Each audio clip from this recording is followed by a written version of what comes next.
ॐ भूर्भुवः स्वः तत्सवितुर्वरेण्यं भर्गो देवस्य धीमहि धियो यो नः प्रचोदयात्। ॐ शांति शांति शांति। नमस्ते मेरे प्यारे दोस्तों, ये भगवान श्री रामकृष्ण परमहंस की पवित्र पुस्तक वचनामृत का 20वां वीडियो है। इस वीडियो को हम शुरू करते हैं परिच्छेद 52 दक्षिणेश्वर मंदिर में भक्तों के साथ, भाग 1। सच्ची चालाकी कौन सी है। श्री रामकृष्ण काली मंदिर वाले अपने कमरे में प्रसन्नता पूर्वक बैठे हुए भक्तों के साथ वार्तालाप कर रहे हैं। आपका भोजन हो चुका है। दिन के 1 या 2 बजे होंगे। आज रविवार है, 9 सितंबर 1883 भादों की शुक्ला सप्तमी। कमरे में राखाल, मास्टर और रतन बैठे हुए हैं। रामलाल, राम चटर्जी और हाजरा भी एक एक करके आते और आसन ग्रहण करते हैं। रतन यदु मलिक के बगीचे की देखभाल करते हैं। वे श्री राम कृष्ण की भक्ति करते हैं तथा कभी कभी उनके दर्शन कर जाया करते हैं। श्री राम कृष्ण उन्हीं से बातचीत कर रहे हैं। रतन कह रहे हैं, यदु मलिक के कलकत्ता वाले मकान में नीलकंठ का नाटक होगा। रतन, आपको जाना होगा। उन लोगों ने कहला भेजा है, अमुक दिन नाटक होगा। श्री राम कृष्ण, अच्छा है, मेरी भी जाने की इच्छा है। आह, नीलकंठ कैसे भक्ति पूर्वक गाता है। एक भक्त, जी हाँ। श्री राम कृष्ण, गाना गाते हुए वह आंसुओं से तर हो जाता है।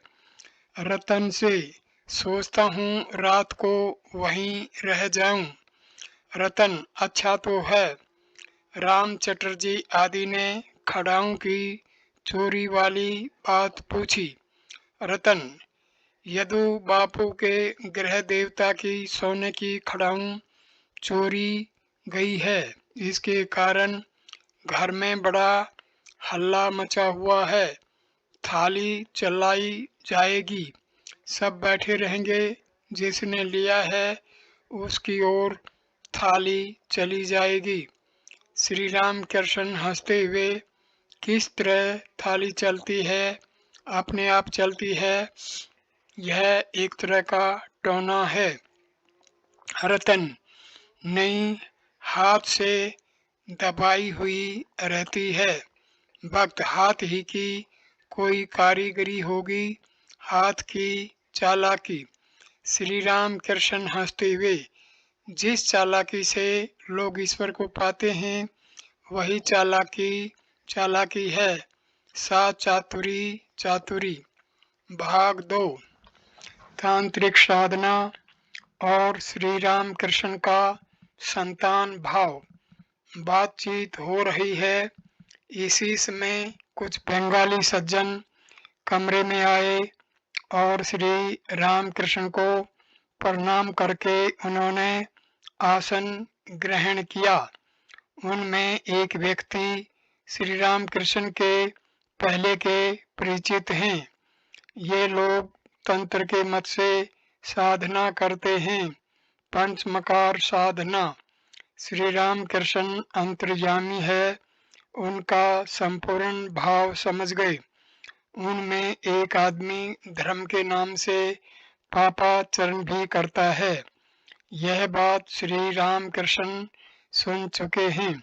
उसने किसी बड़े आदमी के भाई की विधवा के साथ अवैध प्रेम कर लिया है और धर्म का नाम लेकर उसके साथ पंचमकार की साधना करता है।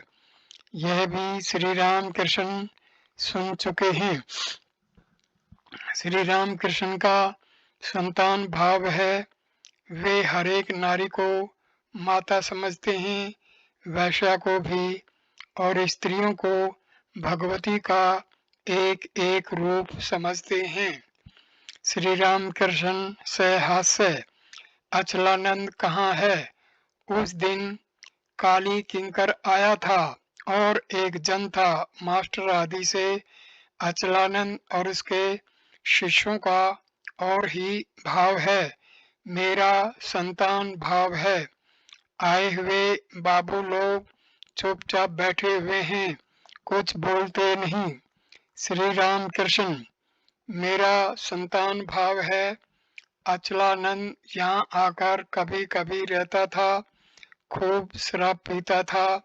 मेरा संतान भाव है। यह सुनकर अंत में उसने हठ पकड़ा, कहने लगा, स्त्री को लेकर वीर भाव की साधना तुम क्यों नहीं मानोगे? शिव की रेख भी नहीं मानोगे? स्वयं शिव जी ने तंत्र लिखा है, उसमें सब भावों की साधना है, वीर भाव की भी है। मैंने कहा, मैं क्या जानूं जी, मुझे वह सब अच्छा नहीं लगता। मेरा संतान भाव है। आगंतुक सज्जन चुप हैं, कुछ बात निकल ही है। अचलानंद अपने बच्चे की खबर नहीं लेता था। मुझसे कहता था, बच्चों को ईश्वर देखेंगे। यह सब ईश्वर की इच्छा है। मैं सुनकर चुप हो जाता था। बात यह है कि लड़कों की देख रेख कौन करे? लड़के वाले घर द्वार सब छोड़ दिया। यह कहीं रुपए कमाने का साधन न बन बैठे, क्योंकि लोग सोचेंगे इसने तो सब कुछ त्याग कर दिया है और इस तरह बहुत सा धन देने लगेंगे।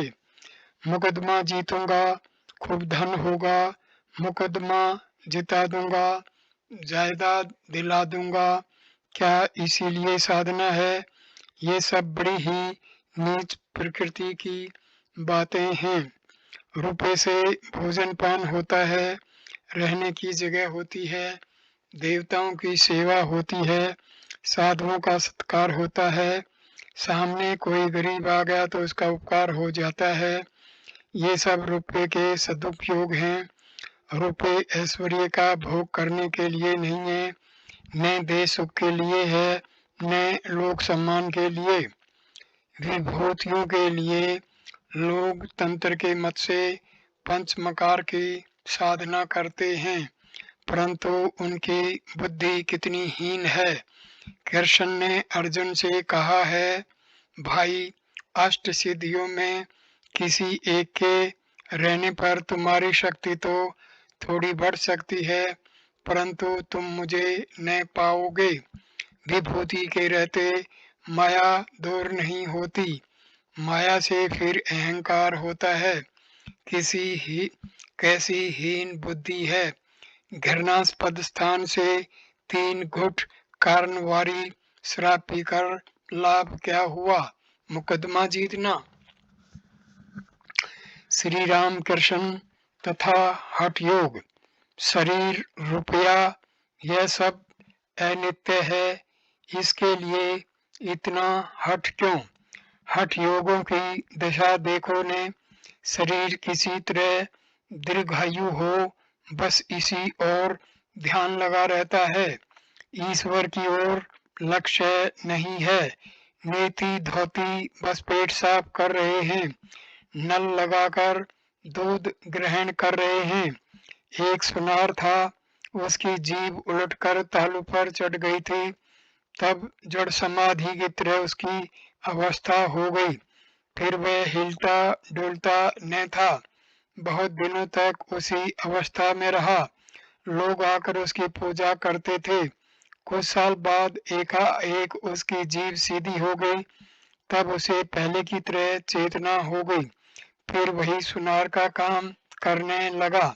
सब हंसते हैं। वे सब शरीर के कर्म हैं।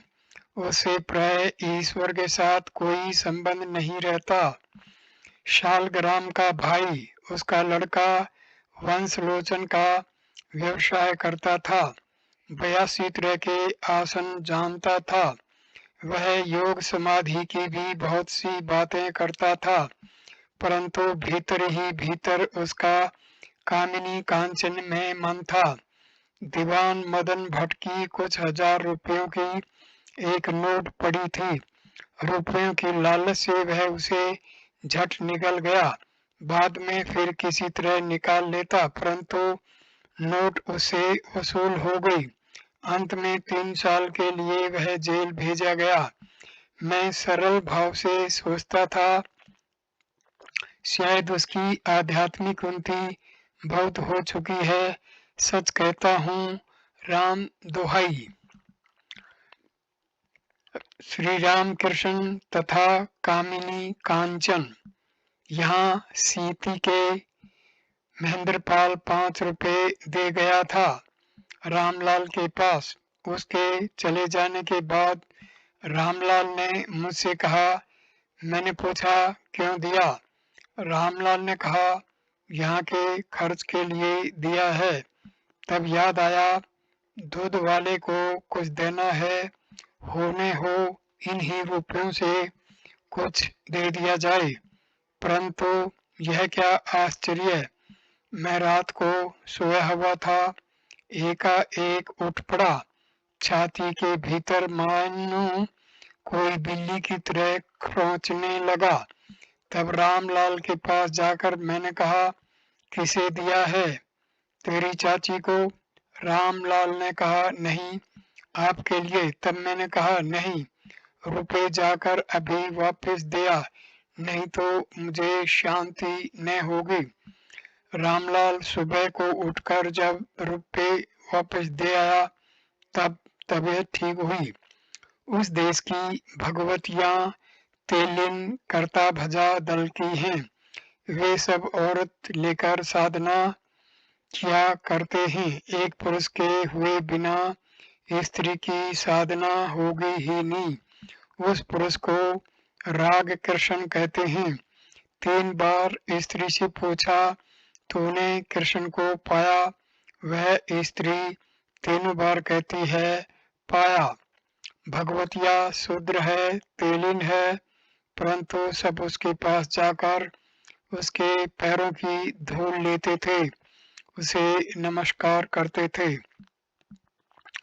तब जमींदार को इस पर बड़ा क्रोध आ गया। मैंने उसे देखा है।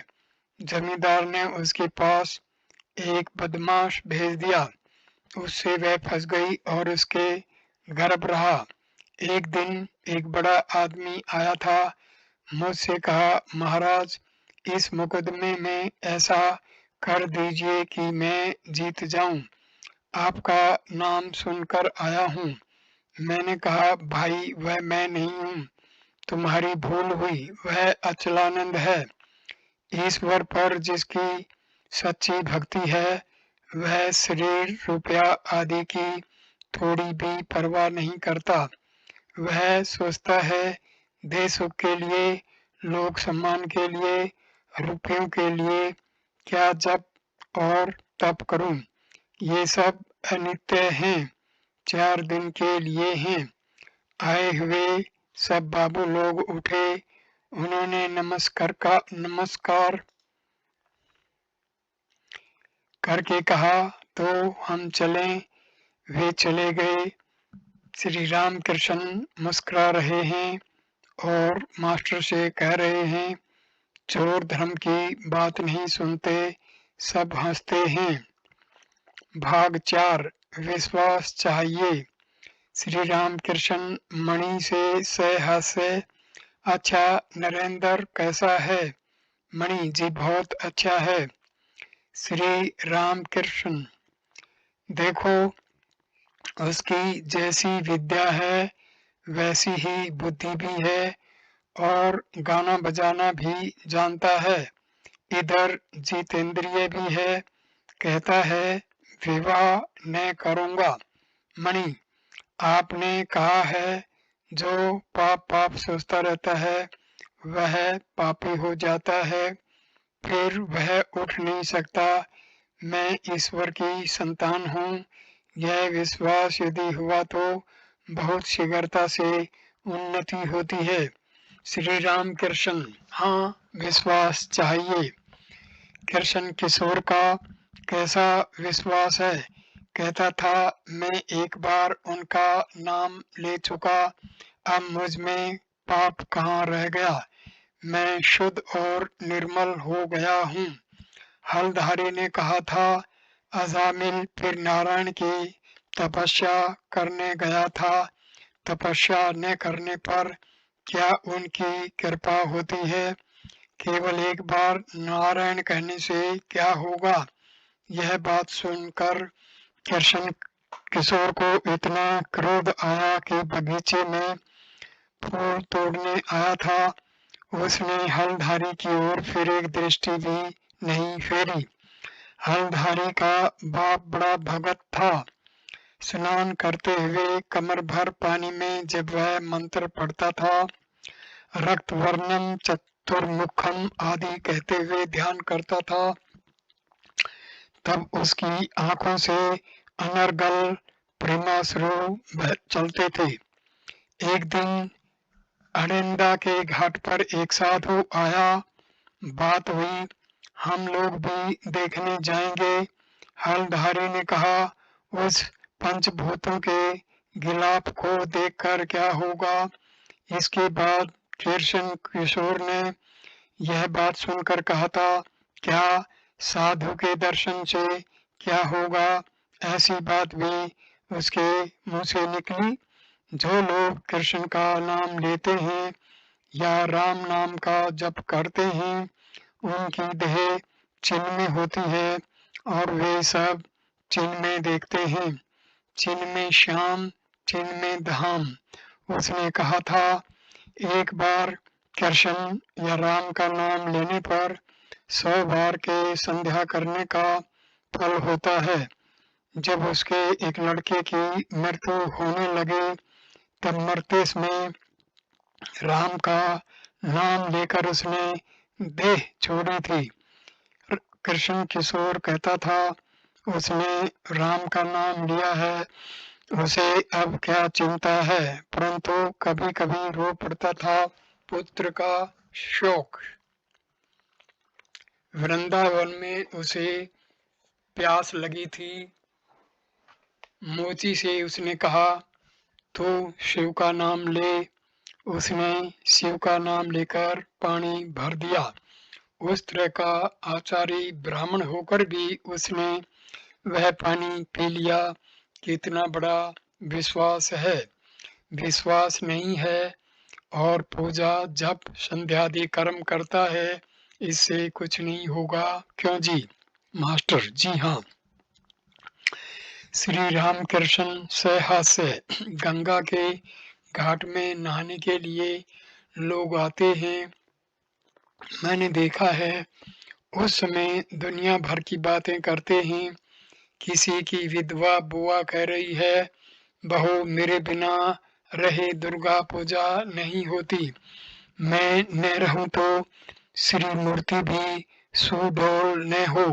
घर में शादी ब्याह कुछ बात हो सब काम मुझे ही करना पड़ता है, नहीं तो अधूरा रह जाएगा।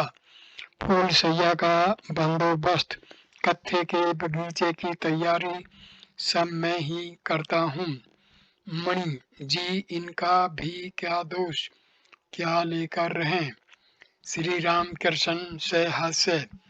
छत पर ठाकुर के लिए घर बनाया है। नारायण की पूजा हो रही है। पूजा का नैवेद्य चंदन यह सब तैयार किया जा रहा है, परंतु ईश्वर की बात कहीं एक भी नहीं होती। क्या पकाना चाहिए? आज बाजार में कोई अच्छी चीज नहीं मिली। कल अमुक व्यंजन अच्छा बना था। वह लड़का मेरा चचेरा भाई है, क्यों रे तेरी वह नौकरी है न, और मैं अब कैसी हूँ, मेरा हरि चल बसा, बस यही सब बातें होती हैं। देखो भला ठाकुर जी की पूजा के इसमें ये सब दुनिया भर की बातें। मणि जी अधिक संख्या ऐसे ही लोगों की है। आप जैसा कहते हैं, ईश्वर पर जिसका अनुराग है उसे अधिक दिनों तक पूजा और संध्या थोड़े ही करनी पड़ती है। भाग 3। जिनमें रूप, ज्ञान और विज्ञान ईश्वर ही वस्तु है। श्री रामकृष्ण एकांत में मणि के साथ बातचीत कर रहे हैं। मणि अच्छा, वहीं अगर सब कुछ वे हैं तो इस तरह के अनेक भाव क्यों दिख पड़ते हैं।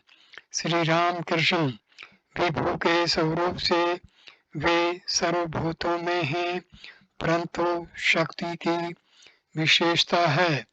कहीं तो उनकी विद्या शक्ति है और कहीं अविद्या शक्ति, कहीं ज्यादा शक्ति है और कहीं कम।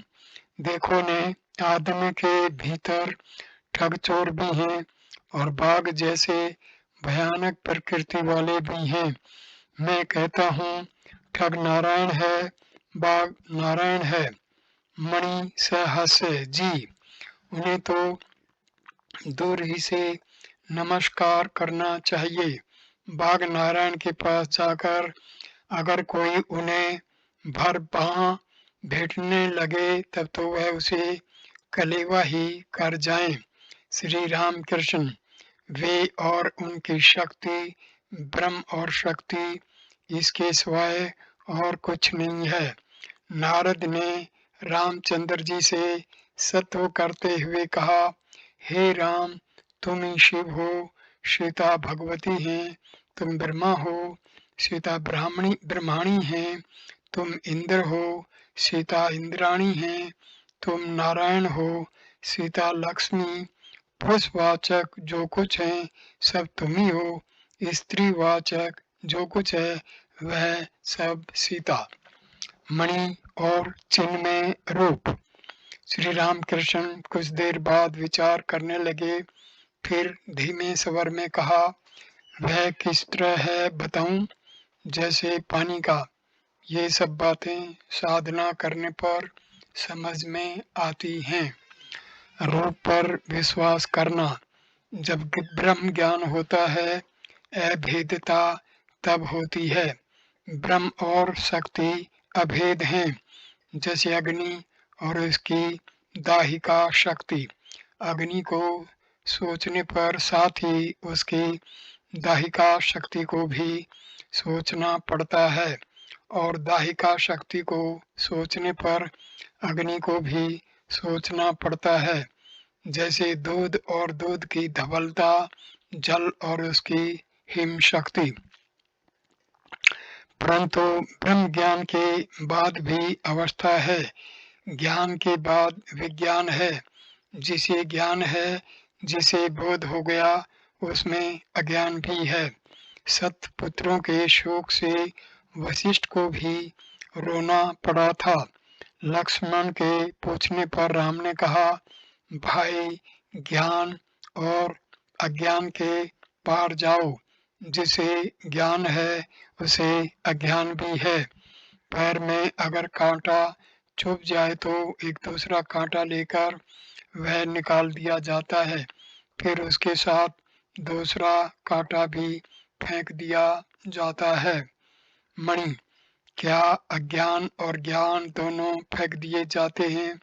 श्री रामकृष्ण, हाँ, इसीलिए विज्ञान की आवश्यकता है। देखो ने, जिसे उजाले का ज्ञान है उसे अंधेरे का भी है, जिसे सुख का बोध है उसे दुख का भी है, जिसे पुण्य का विचार है उसे पाप का भी है, जिसे भले का समूह है उसे बुरे का भी है, जिसे सुचिता का अनुभव है उसे असुचिता का भी है, जिसे अहम का ध्यान है उसे तुमका भी है। विज्ञान अर्थात उन्हें विशेष रूप से जानना। लकड़ी में आग है, इस बोध, इस विश्वास का नाम ज्ञान, और उस आग से खाना पकाना, खाना खाकर हृष्ट-पुष्ट होना, इसका नाम विज्ञान। ईश्वर है हृदय में, यह बोध होना, इसका नाम है ज्ञान। और उनके साथ वार्तालाप, उन्हें लेकर आनंद करना, चाहे जिस भाव से हो, दास्य या सख्य या वात्सल्य या मधुर से, इसका नाम है विज्ञान। जीव और यह प्रपंच वे ही हुए हैं, इसके दर्शन करने का नाम है विज्ञान। एक विशेष मत के अनुसार कहा जाता है कि दर्शन हो नहीं सकते, कौन किसके दर्शन करे, वह तो अपने ही स्वरूप के दर्शन करता है। काले पानी में जहाज जब चला जाता है तब लौट नहीं सकता, लौटकर खबर नहीं दे सकता। मणि, जैसा आप कहते हैं, मॉन्यूमेंट के ऊपर चढ़ जाने पर फिर नीचे की खबर नहीं रहती कि गाड़ी घोड़े मैम साहेब घर द्वार दुकान ऑफिस कहाँ है। श्री राम कृष्ण, अच्छा आजकल काली मंदिर में मैं नहीं जाया करता, कुछ अपराध तो न होगा। नरेंद्र कहता था ये अब भी काली मंदिर जाया करते हैं। मणि जी, आपकी नई नई अवस्थाएं हुआ करती हैं, आपका भला अपराध क्या है। श्री राम कृष्ण, अच्छा हृदय के लिए उन लोगों ने सेन से कहा था हृदय बहुत बीमार है, उसके लिए आप 2 धोतियां और 2 कमीज लेते आइएगा, हम लोग उसके गांव में भेज देंगे। सेन बस 2 ही रुपये लाया। यह भला क्या है, इतना धन है और यह दान, कहो जी। मणि जी, मेरी समझ में तो यह आता है कि जिसे ईश्वर की जिज्ञासा है, ज्ञान लाभ जिसका उद्देश्य है, वह कभी ऐसा नहीं कर सकता। श्री राम कृष्ण, ईश्वर ही वस्तु है और सब अवस्तु। परिच्छेद 53। अधर के मकान पर ईशान आदि भक्तों के संग में। भाग 1। बालक का विश्वास, अछूत जाति और शंकराचार्य। साधु का हृदय। श्री राम कृष्ण ने कलकत्ते में अधर के मकान पर शुभ आगमन किया है। आप इधर के बैठक घर में बैठे ही, दिन के तीसरे पहर का समय है। राखाल, अधर, मास्टर, ईशान आदि तथा अनेक पड़ोसी भी उपस्थित हैं। श्री ईशान चंद्र मुखोपाध्याय को श्री राम कृष्ण प्यार करते थे। वे अकाउंटेंट जनरल के ऑफिस में सुपरिंटेंडेंट थे। पेंशन लेने के बाद वे दान ध्यान धर्म कर्म करते रहते थे और बीच बीच में श्री राम कृष्ण का दर्शन करते थे। मछुआ बाजार स्ट्रीट में उनके मकान पर श्री राम कृष्ण ने एक दिन आकर नरेंद्र आदि भक्तों के साथ भोजन किया था और लगभग पूरे दिन रहे थे।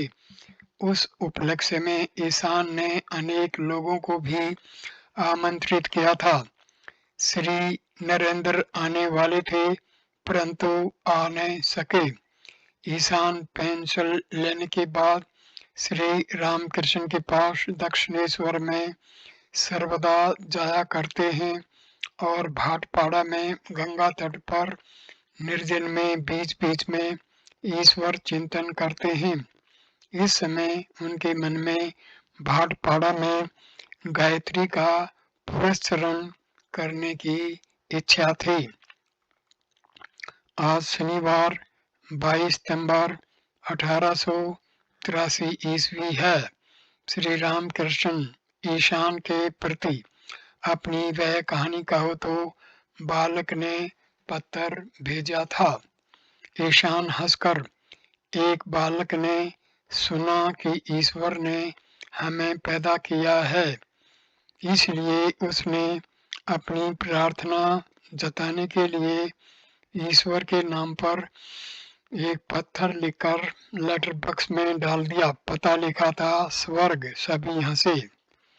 श्री राम कृष्ण हंसते हुए, देखा, इसी बालक की तरह विश्वास चाहिए, तब होता है ईश्वर के प्रति और वह कर्म त्याग की कहानी सुनाओ तो। ईशान, भगवान की प्राप्ति होने पर संध्या आदि कर्मों का त्याग हो जाता है। गंगा के तट पर सभी संध्योपासना कर रहे हैं, एक व्यक्ति नहीं कर रहा है। उससे पूछने पर उसने कहा, मुझे अशौच हुआ है, संध्योपासना करने की मनाही है। मृत्या शौच तथा जन्मा शौच दोनों ही हुए हैं। अविद्या रूपी माता की मृत्यु हुई है और आत्मा राम का जन्म हुआ है। श्री राम कृष्ण, अच्छा वह कहानी सुनाना जिसमें कहा है कि आत्मज्ञान होने पर जाति भेद नहीं रह जाता। ईशान, वाराणसी में गंगा स्नान करके शंकराचार्य घाट की सीढ़ी पर चढ़ रहे थे। उस समय कुत्ते पालने वाले एक चांडाल को सामने बिल्कुल पास ही देखकर बोले, यह क्या तूने मुझे छोड़ लिया? चांडाल बोले, महाराज तुमने भी मुझे नहीं छुआ और मैंने भी तुम्हें नहीं छुआ। आत्मा सभी के अंतर्यामी और निर्लिप्त है। शराब में पड़ा हुआ सूर्य का प्रतिबिंब और गंगा जल में पड़ा हुआ सूर्य का प्रतिबिंब, क्या इन दोनों में भेद है? श्री राम कृष्ण हंसकर, और वह समन्वय की कथा कैसी है, सभी मतों से उन्हें प्राप्त किया जा सकता है। ईशान हंसकर, हरि और हर में एक ही धातु है, हिरि है, केवल प्रत्यय का भेद है। जो हरि है वही हर है, विश्वास भर रहना चाहिए। श्री राम कृष्ण हंसकर, अच्छा वह कहानी, साधु का हृदय सबसे बड़ा है।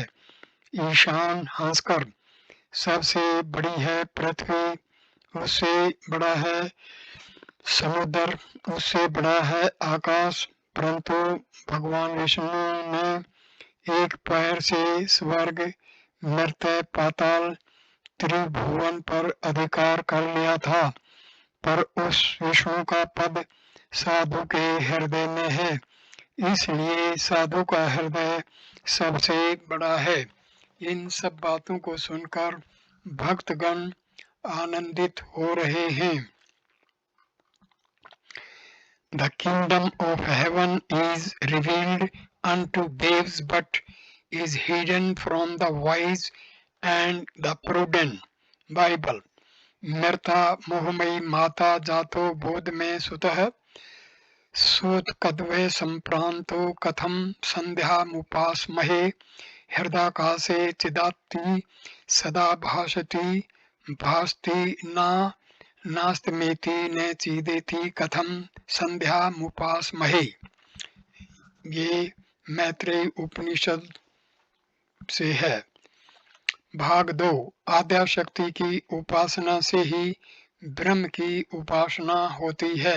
ब्रह्म और शक्ति अभिन्न हैं। ईशान भाटपाड़ा में गायत्री का पुरस्चरण करेंगे। गायत्री ब्रह्म मंत्र है। विषय बुद्धि बिल्कुल लुप्त हुए बिना ब्रह्म ज्ञान नहीं होता, परंतु कलयुग में अनगत प्राण है, विषय बुद्धि छूटती नहीं। रूप, रस, गंध, शब्द, स्पर्श, मन सदा इन्हीं विषयों को लेकर रहता है। इसलिए श्री राम कृष्ण कहते हैं, कली में वेद का मत नहीं चलता। जो ब्रह्म है वे ही शक्ति हैं। शक्ति की उपासना करने से ही ब्रह्म की उपासना होती है। जिस समय वे सृष्टि स्थिति प्रलय करते हैं उस समय उन्हें शक्ति कहते हैं, तो अलग अलग नहीं, एक ही है।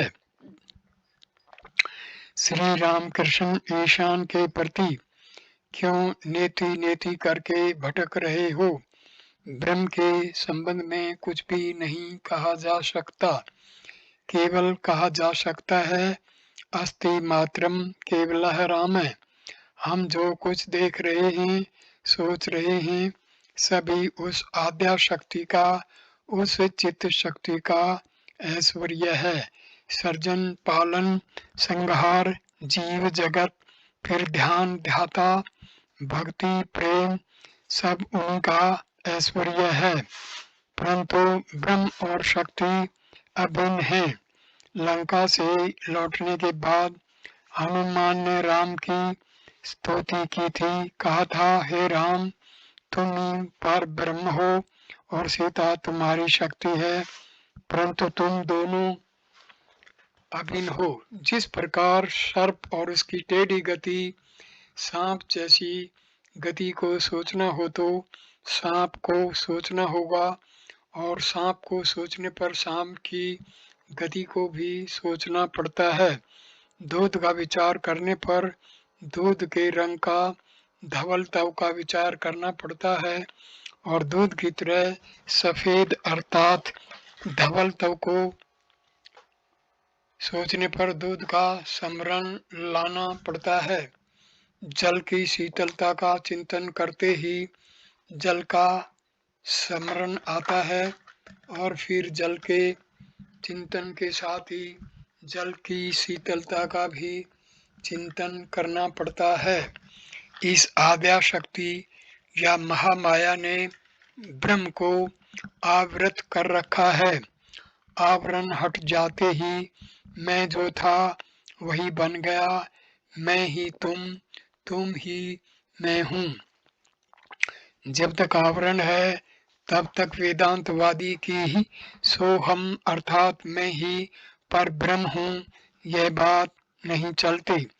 जल की ही तरंग है, तरंग का जल नहीं कहलाता। जब तक आवरण है तब तक माँ माँ कहकर पुकारना अच्छा है। तुम माँ हो, मैं तुम्हारी संतान हूँ, तुम प्रभु हो, मैं तुम्हारा दास हूँ। सेवक सेवक भाव अच्छा है। इसी दास भाव से फिर सभी भाव आते हैं, शांत, सख्य आदि। मालिक यदि नौकर से प्यार करता है तो उसे बुलाकर कहता है, आ मेरे पास बैठ, तुम जो है मैं भी वही हूँ। परंतु नौकर यदि अपनी इच्छा से मालिक के पास बैठने जाए तो क्या मालिक नाराज न होंगे? आद्या शक्ति तथा अवतार लीला, वेद पुराण एवं तंत्रों का समन्वय, अवतार लीला, ये सब चित शक्ति के ऐश्वर्य हैं। जो ब्रह्म है वे ही फिर राम, कृष्ण तथा शिव हैं। ईशान, हरि और हर एक ही धातु है, केवल प्रत्यय का भेद है। सभी हंस पड़े। श्री राम कृष्ण, हाँ, एक के अतिरिक्त दो कुछ भी नहीं है। वेद में कहा है ओम सच्चिदानंदम ब्रह्म, पुराण में कहा है ओम सच्चिदानंद कृष्ण, और तंत्र में कहा है ओम सच्चिदानंद शिव। उस चित शक्ति ने महामाया के रूप में सभी को अज्ञानी बना रखा है। अध्यात्म रामायण में है, राम के दर्शन जितने ऋषियों ने किए वे सभी एक बात कहते थे, हे राम, हमें अपनी भुवन मोहिनी माया द्वारा मुग्ध न करो। ईशान, यह माया क्या है? श्री राम कृष्ण, जो कुछ देखते हो, सुनते हो, सोचते हो, सभी माया है। एक बात में कहना हो तो कामिनी कांचन ही माया का आवरण है। पान खाना, तम्बाकू पीना, तेल मालिश करना, इनमें दोष नहीं है। केवल इन्हीं का त्याग करने से क्या होगा? कामिनी कांचन के त्याग की आवश्यकता है, वही त्याग है। गृहस्थ लोग बीच बीच में निर्जन स्थान में जाकर साधन भजन कर भक्ति प्राप्त करके मन से त्याग करें। सन्यासी बाहर भीतर दोनों ओर से त्याग करें। केशव सेन से मैंने कहा था, जिस कमरे में जल का घड़ा और इमली का अचार है, उसी कमरे में यदि सन्निपात का रोगी रहे तो भला वह कैसे अच्छा हो सकता है। बीच बीच में निर्जन स्थान में जाना ही चाहिए। एक भक्त, महाराज, नवविधान ब्रह्म समाज किस प्रकार है? मानो खिचड़ी जैसा।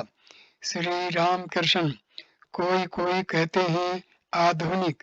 मैं सोचता हूँ, क्या ब्रह्म समाज वालों का ईश्वर दूसरा है? कहते हैं नव विधान नया विधान सो होगा। जिस प्रकार 6 दर्शन हैं, षड दर्शन, उसी प्रकार एक और कुछ होगा। परंतु निराकारवादियों की भूल क्या है जानते हो? भूल ये है कि वे कहते हैं ईश्वर निराकार हैं और बाकी सारे मत गलत हैं।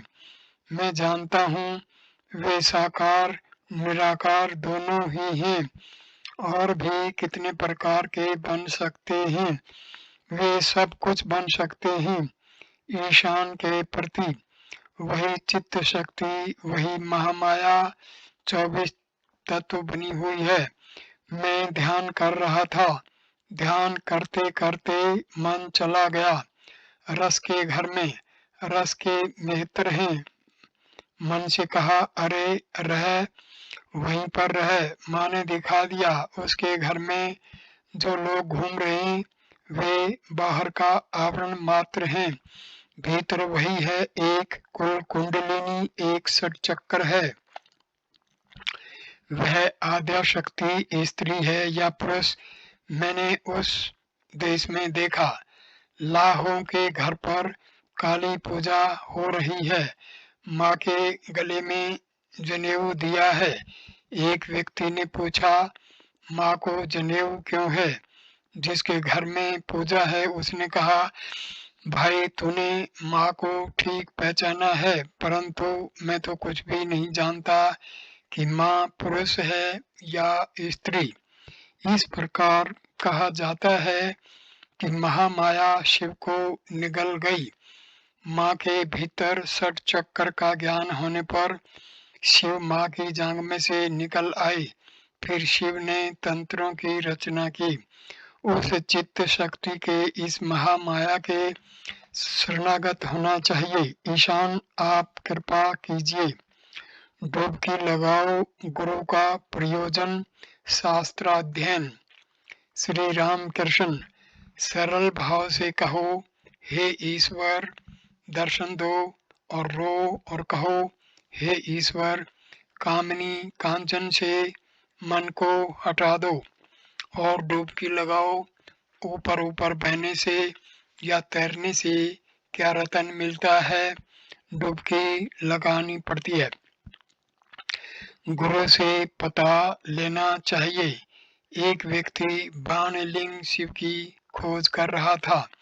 किसी ने कह दिया, अमुक नदी के किनारे जाओ, वहां पर एक वृक्ष देखोगे, उस वृक्ष के पास एक भंवर है, वहां पर डुबकी लगानी होगी, तब बाणलिंग शिव मिलेगा। इसीलिए गुरु से पता जान लेना चाहिए। ईशान, जी हाँ। श्री राम कृष्ण, सच्चिदानंद ही गुरु के रूप में आते हैं। मनुष्य गुरु से यदि कोई दीक्षा लेता है तो उन्हें मनुष्य मानने से कुछ नहीं होगा, उन्हें साक्षात ईश्वर मानना होगा, तभी मंत्र पर विश्वास होगा। विश्वास हुआ कि सब कुछ हो गया। शूद्र एकलव्य ने मिट्टी के द्रोणाचार्य बनाकर वन में बाण चलाना सीखा था। मिट्टी के द्रोण की पूजा करता था, साक्षात द्रोणाचार्य मानकर। इस तरह वह धनुर्विद्या में सिद्ध हो गया। और तुम ब्राह्मण पंडितों को लेकर अधिक झमेला ना किया करो, उन्हें चिंता है 2 पैसे पाने की। मैंने देखा है ब्राह्मण सब सत्ययन करने आया है, चंडी पाठ या और कुछ पाठ कर रहा है, पर आधे पन्ने वैसे ही उलटता जा रहा है। सभी हंस पड़े। अपनी हत्या एक छोटी नहरनी से भी हो सकती है। दूसरों को मारने के लिए ढाल तलवार चाहिए। शास्त्र ग्रंथ आदि का यही हेतु है। बहुत से शास्त्रों की भी कोई आवश्यकता नहीं है। यदि विवेक न हो तो केवल पांडित्य से कुछ नहीं होता, षट शास्त्र पढ़कर भी कुछ नहीं होता। निर्जन में, एकांत में, गुप्त रूप से जो रो कर उन्हें पुकारो, वे ही सब कुछ कर देंगे। श्री रामकृष्ण ने सुना है ईशान भाटपाड़ा में पुरस्चरण करने के लिए गंगा के तट पर कुटिया बना रहे हैं। श्री रामकृष्ण व्यग्र भाव से ईशान के प्रति, क्यों जी क्या कुटिया बन गई, जानते हो ये सब काम लोगों से जितने छिपे रहें उतना ही अच्छा है। जो लोग सतोगुणी हैं वे ध्यान करते हैं मन में, कोने में, वन में, कभी तो मच्छरदानी के भीतर ही बैठे ध्यान करते हैं। हाजरा महाशय को ईशान बीच बीच में भाटपाड़ा ले जाते हैं। हाजरा महाशय छूत धर्मी की तरह आचरण करते हैं। श्री रामकृष्ण ने उन्हें वैसा करने से मना किया था। श्री रामकृष्ण ईशान के प्रति, और देखो अधिक छूत धर्म का आचरण मत करो। एक साधु को बड़ी प्यास लगी थी, भिश्ती जल लेकर जा रहा था। उसने साधु को जल देना चाहा। साधु ने कहा क्या तुम्हारी मशक साफ है? भिश्ती बोला महाराज मेरी मशक खूब साफ है, परंतु आपकी मशक के भीतर मल मूत्र आदि अनेक प्रकार के मैले, इसलिए कहता हूँ मेरी मशक से जल पीजिए, इससे दोष न लगेगा। आपकी मशक अर्थात आपकी देह, आपका पेट, और उनके नाम पर विश्वास रखो तो फिर तीर्थ आदि की भी आवश्यकता न होगी। यह कहकर श्री रामकृष्ण भाव में विभोर होकर गाना गा रहे हैं। भावार्थ, यदि काली काली कहते हुए मेरे शरीर का अंत हो गया, गंगा, प्रभास, काशी, कांची आदि कौन चाहता है? जो तीनों में काली का नाम लेता है वह क्या पूजा संध्या चाहता है? संध्या स्वयं उसकी खोज में रहकर भी पता नहीं पाती। काली नाम के कितने गुण हैं कि कौन उसका पार पा सकता है। उन गुणों को देवादिदेव महादेव पंचमुखों से गाते हैं। दया, वर्त, दान आदि और किसी भी मन नहीं जाता। मदन का यज्ञ याग ब्रह्ममयी के पाद पद्य में है। ईशान सब सुनकर चुप होकर बैठे हैं। बालक के समान विश्वास, जनक के समान पहले साधन, फिर संसार में ईश्वर लाभ। श्री रामकृष्ण ईशान के प्रति और भी संदेह हो तो पूछ लो। ईशान जी आपने जो कहा है विश्वास। श्री रामकृष्ण, हाँ ठीक, विश्वास के द्वारा ही उन्हें प्राप्त किया जा सकता है, और पूरा विश्वास करने पर और भी शीघ्र प्रगति होती है। गौ यदि चुन चुन कर खाती है तो दूध कम देती है। सभी प्रकार के घास पत्ते खाने पर वह अधिक दूध देती है। राजकृष्ण बनर्जी के लड़के ने एक कहानी सुनाई थी कि एक व्यक्ति को आदेश हुआ कि इस इस भीड़ में ही तू अपना ईश देखना। उसने इसी पर विश्वास किया। सर्वभूतों में वे ही विराजमान हैं।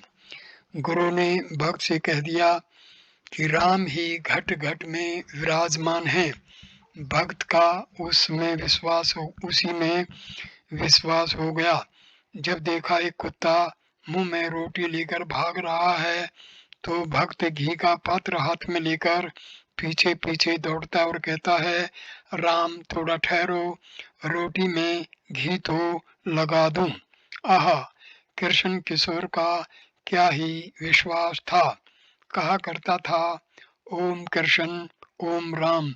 इस मंत्र का उच्चारण करने पर करोड़ों संध्या वंदन का फल होता है। फिर मुझे कृष्ण किशोर कान में कहा करता था, कहना नहीं किसी से, मुझे संध्या पूजा अच्छा नहीं लगती। मुझे भी वैसा ही होता है। माँ दिखा देती है कि वे ही सब कुछ बनी हुई हैं। शौच के बाद मैदान से आ रहा था पंचवटी की ओर। देखा साथ साथ एक कुत्ता आ रहा है। तब पंचवटी के पास आकर थोड़ी देर खड़ा रहा। सोचा शायद माँ इसके द्वारा कुछ कहलाए। इसलिए जैसा तुमने कहा, विश्वास से ही सब कुछ मिलता है ईशान, परंतु हम तो गृहस्थ आश्रम में हैं। श्री राम कृष्ण क्या हानि। उनकी कृपा होने पर असंभव भी संभव हो जाता है। राम प्रसाद ने गाना गाया था, यह संसार धोखे की टट्टी है। उसका उत्तर किसी दूसरे ने एक दूसरे गाने में दिया था। भावार्थ, यह संसार आनंद की कुटिया है। मैं खाता पीता और आनंद करता हूँ। जनक राजा बड़े तेजस्वी थे, उन्हें किसी बात की कमी थी।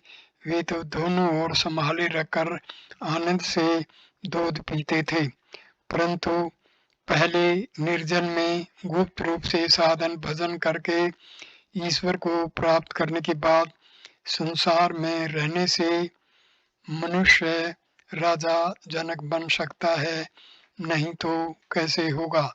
देखो ने, कार्तिक गणेश लक्ष्मी सरस्वती सभी विद्यमान हैं, परंतु शिव कभी समाधिस्थ तो कभी राम राम कहते हुए नृत्य कर रहे हैं। परिच्छेद 54। दक्षिणेश्वर में राम आदि भक्तों के साथ। श्री राम कृष्ण दक्षिणेश्वर मंदिर में भक्तों के साथ बैठे हैं। राखाल, मास्टर, राम, हाजरा आदि भक्तगण उपस्थित हैं। हाजरा महाशय बाहर के बरामदे में बैठे हैं। आज रविवार 23 सितंबर 1883 भाद्रपदी कृष्ण सप्तमी है। नित्य गोपाल तारक आदि भक्तगण राम के घर पर रहते हैं। उन्होंने उन्हें आदर सत्कार के साथ रखा है। राखाल बीच बीच में अदर सेन के मकान पर जाया करते हैं। नित्य गोपाल सदा ही भाव विभोर रहते हैं। तारक की भी स्थिति अंतर्मुखी है। आजकल वे लोगों से विशेष वार्तालाप नहीं करते। श्री राम कृष्ण अब नरेंद्र की बातें कह रहे हैं। श्री राम कृष्ण एक भक्त के प्रति, आजकल नरेंद्र तुम्हें भी लाइक पसंद नहीं करता। मास्टर के प्रति, अदर के घर पर नरेंद्र नहीं आया। एक साथ ही नरेंद्र में कितने गुण हैं। गाने बजाने में, लिखने पढ़ने में, सभी में प्रवीण है।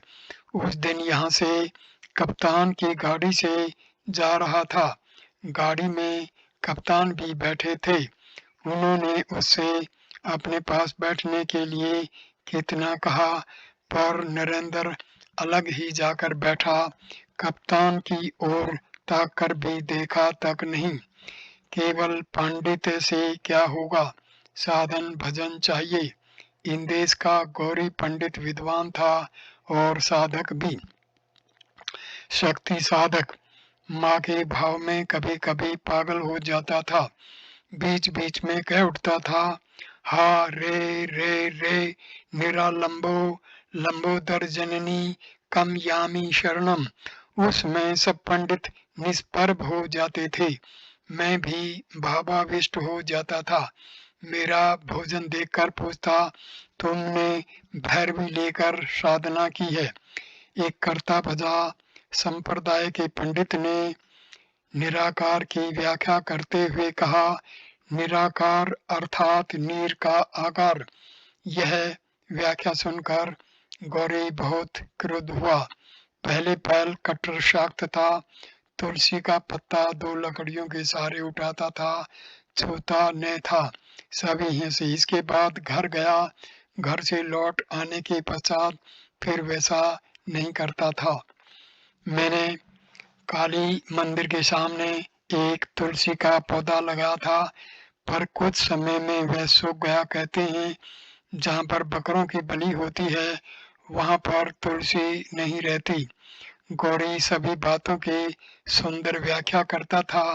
रावण के 10 सिरों के बारे में कहता था, 10 इंद्रियां, तमोगुण को कुंभकर्ण, रजोगुण को रावण और सतोगुण को विभीषण कहता था। इसीलिए विभीषण ने राम को प्राप्त किया था। श्री राम कृष्ण मध्याह्न के भोजन के थोड़ी देर विश्राम कर रहे हैं। कलकत्ते से राम, तारक, शिवानंद आदि भक्तगण आकर उपस्थित हुए। श्री राम कृष्ण को प्रणाम कर वे जमीन पर बैठ गए। मास्टर भी जमीन पर बैठे। राम कह रहे हैं, हम लोग मृदंग बजाना सीख रहे हैं। श्री राम कृष्ण राम के प्रति, नित्य गोपाल ने भी कुछ सीखा है। राम जी नहीं, वह कुछ ऐसा ही मामूली बजा सकता है। श्री राम कृष्ण और तारक, राम वह अच्छा बजा सकेगा। श्री राम कृष्ण तो फिर वह मुंह उतना नीचा किए न रहेगा। किसी दूसरी ओर मन अधिक लगा देने पर फिर ईश्वर पर उतना नहीं रह जाता। राम, मैं समझता हूँ मैं जो सीख रहा हूँ वह केवल संकीर्तन के लिए है। श्री राम कृष्ण मास्टर के प्रति, सुना है तुमने गाना सीखा है। मास्टर हंसकर, जी नहीं, यूं ही करता हूँ। श्री राम कृष्ण, तुम वह गाना जानते हो? जानते हो? जानते हो तो गाओ ना। और काज नाई ज्ञान विचारे, देमा पागल करे। देखो यही मेरा असली भाव है। हाजरा को उपदेश, घृणा व निंदा छोड़ दो। हाजरा महाशय कभी कभी किसी के संबंध में घृणा प्रकट करते थे। श्री राम कृष्ण राम आदि भक्तों के प्रति, कामारपुकुर में किसी मकान पर मैं अक्सर जाया करता था। उस घर के लड़के मेरी ही बराबरी के थे। वे लड़के उस दिन यहाँ आए थे और 2-3 दिन रहे भी। हाजरा की तरह उनकी माँ सबसे घृणा करती थी। अंत में उसके पैर में न जाने क्या हो गया, पैर सड़ने लगा। कमरे में इतनी दुर्गंध हुई कि लोग अंदर तक नहीं जा सकते थे। इसीलिए मैंने हाजरा से यह बात कही और उसे चेतावनी दे दी कि किसी की निंदा न करो। दिन के 4 बजे का समय हुआ। श्री राम कृष्ण मुंह हाथ धोने के लिए झाऊ तल्ले की ओर गए। उनके कमरे के दक्षिण पूर्व वाले बरामदे में दरी बिछाई गई। श्री राम कृष्ण झाऊ तल्ले से लौटकर उस पर बैठे। राम आदि उपस्थित हैं। अदर्शन जाति के सुनार हैं। उनके घर राखाल ने अन्न ग्रहण कर लिया, इसलिए राम बाबू ने कुछ कहा है, अधर परम भक्त ही यही बातें हो रही हैं। एक भक्त हंसी हंसी में सुनारों में से किसी किसी के स्वभाव का वर्णन कर रहे हैं। श्री राम कृष्ण हंस रहे हैं, स्वयं कोई राय प्रकट नहीं कर रहे हैं। श्री राम कृष्ण की कर्म त्याग की स्थिति, जगन माता के साथ वार्तालाप। सायंकाल हुआ। आंगन में उत्तर पश्चिम के कोने में श्री राम कृष्ण खड़े हैं, वे समाधिस्थ हैं। काफी देर बाद उनका मन बाह्य जगत में लौटा। श्री राम कृष्ण की कैसी अद्भुत स्थिति है। आजकल प्राय समाधि मगन रहते हैं, थोड़े ही उद्दीपन से बाह्य ज्ञान शून्य हो जाते हैं। जब भक्तगण आते हैं तब थोड़ा वार्तालाप करते हैं, अन्यथा सदा ही अंतर्मुख रहते हैं। अब पूजा जप आदि नहीं कर सकते। समाधि भंग होने के बाद खड़े खड़े ही जगन माता के साथ बातचीत कर रहे हैं। कह रहे हैं, माँ पूजा गई, जब गया, देखना माँ, कहीं जड़ ना बना डालना। सेवा सेवक भाव में रखना माँ, जिससे बात कर सकूं, तुम्हारा नाम गुण संकीर्तन और गान कर सकूं, और शरीर में थोड़ा बल दो माँ, जिसे थोड़ा चल फिर सकूं। जहाँ पर तुम्हारी कथा होती हो, जहाँ पर तुम्हारे भक्तगण हो, उन सब स्थानों में जा सकूं। श्री राम कृष्ण आज प्रातःकाल काली मंदिर में जाकर जगन माता के श्री चरण कमलों पर पुष्पांजलि अर्पण की है। वे फिर जगन माता के साथ बातचीत कर रहे हैं।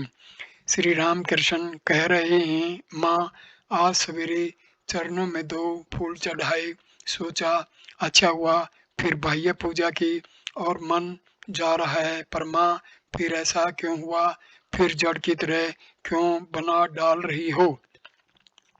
भाद्रपद कृष्णा सप्तमी, अभी तक चंद्रमा का उदय नहीं हुआ, रात्रि तमसाच्छन्न है। श्री राम कृष्ण अभी भावाविष्ट हैं। इसी स्थिति में अपने कमरे के छोटे तख्त पर बैठे फिर जगन माता के साथ बात कर रहे हैं। अब संभवतः भक्तों के संबंध में माँ से कुछ कह रहे हैं। ईशान मुखोपाध्याय की बात कह रहे हैं। ईशान ने कहा था, मैं भाटपाड़ा में जाकर गायत्री का पुरस्चरण करूंगा। श्री राम कृष्ण ने उनसे कहा था कि कलयुग में वेद मत नहीं चलता, जीव अन्नगत प्राण है, आयु कम है, देह बुद्धि विषय बुद्धि संपूर्ण नष्ट नहीं होती। इसीलिए ईशान को मातृ भाव से तंत्र मत के अनुसार साधना करने का उपदेश दिया था और ईशान से कहा था, जो ब्रह्म है वही माँ, वही आद्या शक्ति है। श्री राम कृष्ण भावविष्ट होकर कह रहे हैं, फिर गायत्री का पुरस्चरण, इस छत पर से उस छत पर कूदना, किसने उससे ऐसी बात कही है, अपने ही मन से कह रहा है, अच्छा थोड़ा पुरस्चरण करेगा। मास्टर के प्रति, अच्छा मुझे यह सब क्या वायु के विकार से होता है अथवा भाव से। मास्टर विस्मित होकर देख रहे हैं कि श्री राम कृष्ण जगन माता के साथ इस प्रकार बातचीत कर रहे हैं। वे विस्मित होकर देख रहे हैं। ईश्वर हमारे अति निकट बाहर तथा भीतर है, अत्यंत निकट हुए बिना श्री राम कृष्ण धीरे धीरे उनके साथ बातचीत कर रहे हैं। यहीं पर मैं इस वीडियो को विराम देता हूँ। अगला वीडियो संख्या 21 हम शुरू करेंगे, परिच्छेद 55, मास्टर के प्रति उपदेश, भाग 1, पंडित और साधु में अंतर, कलयुग में नारदीय भक्ति। वीडियो देखने के लिए धन्यवाद मेरे दोस्तों। नमस्ते, नमस्कार।